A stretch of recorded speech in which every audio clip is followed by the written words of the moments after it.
Some time ago, I was thinking a lot about video game difficulty. This has been a topic of conversation and Twitter discourse many times, especially around From Software releases, due to their reputation for being difficult to play to the end and the lack of any options to ease that difficulty. However, I was thinking about it from the angle of what exactly we mean when we say something is difficult. Does it mean the player takes fewer hits before being reset to an earlier point, whether it be the very outset of a run in a roguelike or a checkpoint a minute earlier in a Call of Duty campaign? Is difficulty determined by how many hits an enemy can take before being defeated? Is it harsher scoring qualifications for a Devil May Cry?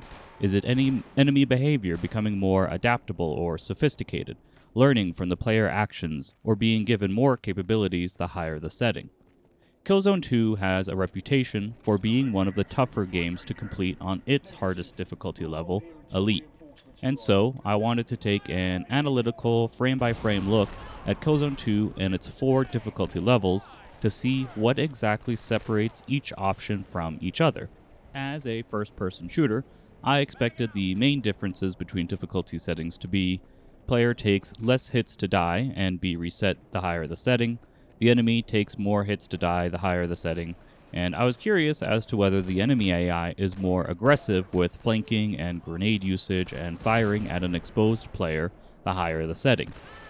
Here is a table with my findings upon reviewing the footage in Premiere Pro and going frame by frame to count the amount of actual hits to kill and milliseconds it took to die. Reviewing the footage and the table, both Recruit and Trooper are relatively tame. The standard ISA M82 assault rifle takes 6 hits on average to kill, while the Hellgast assault rifle, the SA-52, takes 5 hits to kill. Your time to die on Recruit is over 15 seconds, while Trooper is barely over 10.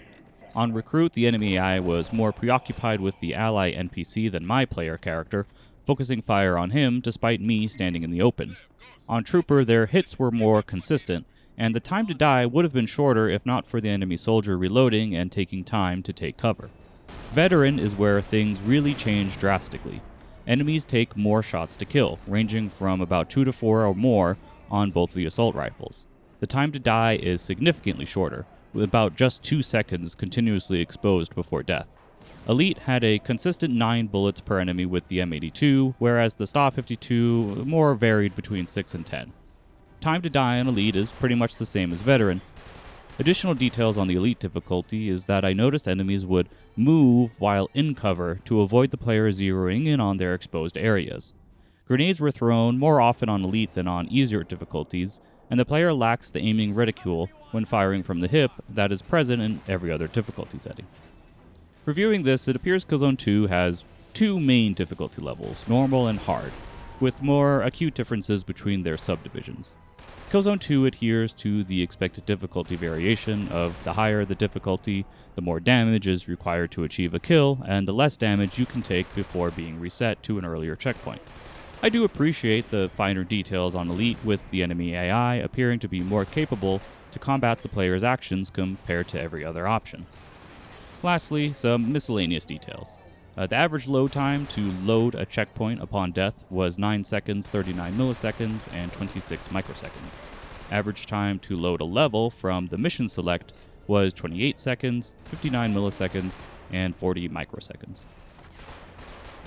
I hope to take an analytical look at other games too, likely ones that I am familiar with.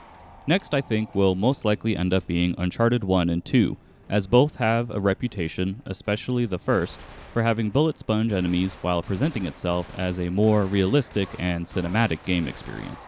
Hopefully I can get a better turnaround time on these, as they don't require as much time as the longer essay videos. So thanks for watching, and see you next time.